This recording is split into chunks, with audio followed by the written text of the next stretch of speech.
Bonjour William, merci d'avoir accepté de t'installer avec nous aujourd'hui dans ce fauteuil pour nous ouvrir une partie de ton histoire.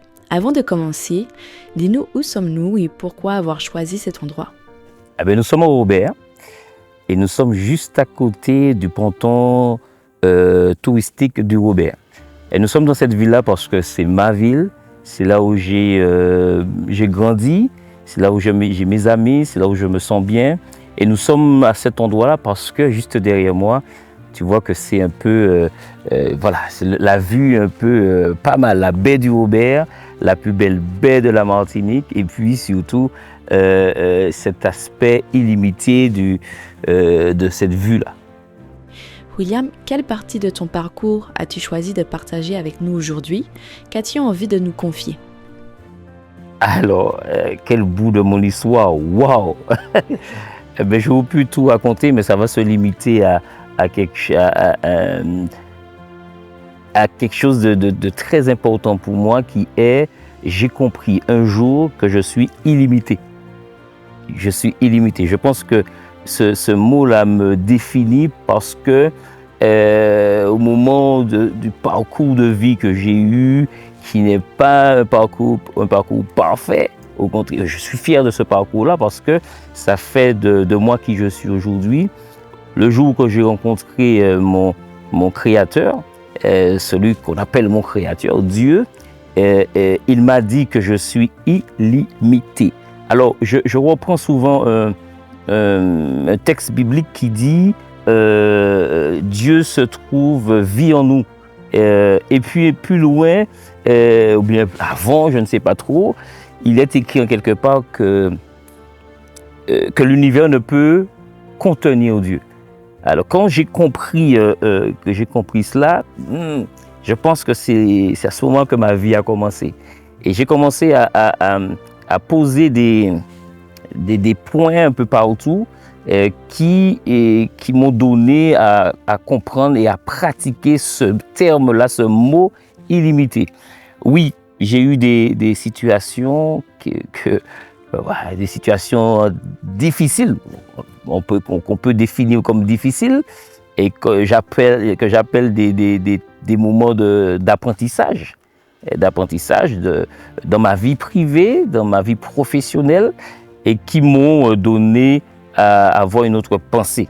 D'accord? Oui, j'ai été bercé dans un cocon familial très religieux, mais c'est hors de ce cocon-là que j'ai appris ce que la vraie vie est. Il y a une expression que l'une de mes employées me disait, dramatiquement réaliste. Il faut être dramatiquement réaliste.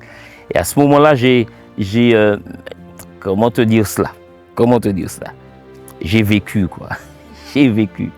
J'ai fait ce que tu pourrais appeler des bêtises, qui m'ont appris. J'ai fait pour d'autres ce qu'on appelle de bonnes choses. Mais tout ça mélangé a fait de moi ce que je suis aujourd'hui. Et puis je te rappelle quelque chose, mon père m'a donné 4 prénoms. Je n'avais pas compris pourquoi. Mais je pense qu'il avait déjà vu que le mec là, il serait vraiment un mec illimité. Michael, William, Paul, Joseph. Je ne sais pas pourquoi il a fait ça. Mais cette rencontre-là que j'ai eue, ça fait que j'ai bien compris. Voilà. Alors, une partie de ma vie, c'est ma séparation avec mon épouse, qui a été très difficile, surtout pour elle, parce que j'ai fait souffrir mon épouse avec des attitudes qui sont... on ne va pas tout raconter quand même. Tu es d'accord avec moi? On ne va pas donner des détails. Elle a vraiment souffert de cela. Mon fils également, mon aîné, et mes amis et mes parents ont souffert de cela. Et j'ai appris de cela que je ne suis pas si parfait qu'on pouvait me croire. Tu sais, quand nous sommes dans une religion, on veut nous apprendre à être parfait. Et puis, ça m'a donné une claque. Voilà un parcours. Et puis professionnellement également, aujourd'hui, je suis vraiment illimité parce que à un moment dans ma vie, on m'a dit que j'étais le petit con de la classe, par exemple. Je ne sais pas si j'étais déjà raconté ça. J'étais le petit con, j'étais le faible, etc. En évoluant dans ma vie, non. J'ai fait des choses que, même dans ma jeunesse, que quand j'ai réfléchi, quand je me suis remis en question, etc., j'ai vu que, waouh, déjà à cet âge-là, quand j'étais en sixième, en cinquième, je prenais déjà des décisions et voilà. Et je ne sais pas si j'ai raconté un peu un petit bout de ma vie dans tout cela, mais oui. Dans ce que tu viens de raconter, on sent plusieurs étapes, plusieurs défis. À chaque moment difficile, quel a été le déclic? Qu'est-ce qui te permettait de dire « Ok William, qu'est-ce que je fais maintenant? Qu'est-ce que j'ajuste ?» Comment tu réussissais à sortir de ces situations et à avancer vers une meilleure version de toi? Alors, il y a mon frère aîné, qui nous a appris quelque chose, qui nous a inculqué quelque chose. Il nous a dit, où se trouve la médiocrité, je me lève et je pars. La médiocrité, c'est quoi exactement? C'est le ibon comme ça.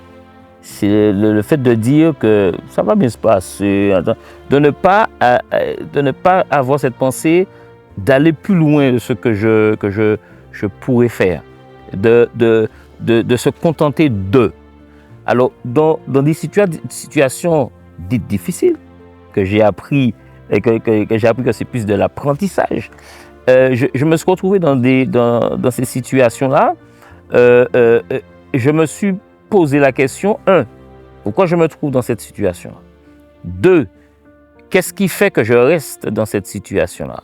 3, qu'est-ce que je peux faire pour m'en sortir?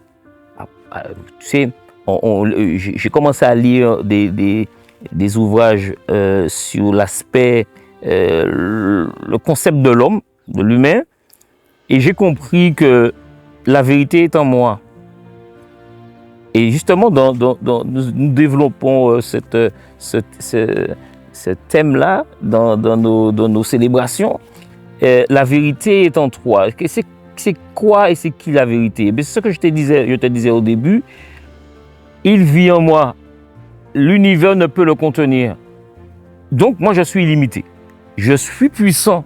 J'ai la capacité de trouver une solution à sortir de la situation où je me trouvais. Voilà ce qui m'arrivait à chaque fois que je me trouvais dans une situation difficile. En finalité, je pensais systématiquement, alors, ce n'est pas du jour au lendemain, on ne va pas se mentir, je pensais systématiquement au résultat. Je veux me trouver où à telle date? Est-ce que dans 5 ans, je vais me retrouver dans la même situation ou je vais être ailleurs? Donc, je mettais les moyens nécessaires, je me forçais à mettre les moyens nécessaires pour m'en sortir. Et je m'en sortais. Alors, je ne suis pas du genre, William priait, jeûnait, comme on dit. Oui. Il y a cet aspect de prier, de jeûner, etc. Mais on peut prier, jeûner et rester dans la même situation. Moi, je te dis quelque chose, c'est très important. Je l'apprends à mes fils, je suis, point. Et le fait de me dire je suis le résultat. Et j'explique souvent que je suis le résultat de la toute-puissance de Dieu. Alors, qu'est-ce que Dieu pour nous? Qu'est-ce que Dieu pour moi? Qu'est-ce que Dieu, qui est Dieu? Est-ce que Dieu, c'est celui qui est en train de dire « Oh là, ça va pas, oh non, je ne suis pas beau, je suis pas intelligent, etc. » Je pense que non. Et puis, autre chose. Je t'ai dit tout à l'heure, TBFI. Je suis un TBFI. Je me définis comme ça parce qu'il est écrit en quelque part que je suis un TBFI. Un TBFI, c'est quoi? Très beau, fort, intelligent. C'est ce que Dieu m'a donné. Il inscrit sous son livre de pierre. Donc, je m'en sors parce que je me suis défini comme le résultat, la solution. La solution, c'est ce qu'il m'a donné. Voilà, comme ça, j'arrive à m'en sortir et surtout que j'essaie de transmettre aux gens, d'impacter tous ceux qui m'entourent dans cette joie. Et rappelle-toi, quand tu me dis, William, comment tu vas? Je dis quoi? La vie est belle et je prends mon pied. C'est ça, la vie est belle, je prends mon pied. Je suis dans un combat tout le temps, tout le temps. On arrive déjà au terme de notre échange et j'ai une dernière question. Si tu devais rassembler tout ce que tu as partagé, tes conseils, ton vécu, ta manière de voir la vie, en un seul mot, lequel choisirais-tu et pourquoi? Illimité. Illimité parce que chacun d'entre nous ne sommes pas dans un cadre, nous sommes illimités. Et si on doit être dans un cadre, c'est dans le cadre du monde divin. Sois convaincu que tu es illimité. Sois convaincu que la vérité, cette vérité est en toi. Ne va pas chercher ailleurs. Ne va pas chercher auprès de quelqu'un. Ne va pas chercher auprès de quoi que ce soit, une star, non. Tu es illimité. Et ne t'en fais pas. Tu vas arriver de toutes les façons. Merci beaucoup William pour ta transparence et pour la sagesse de tes conseils. Je suis convaincue que quelqu'un, quelque part, en aura besoin et trouvera en tes mots la force de passer à l'action. À bientôt.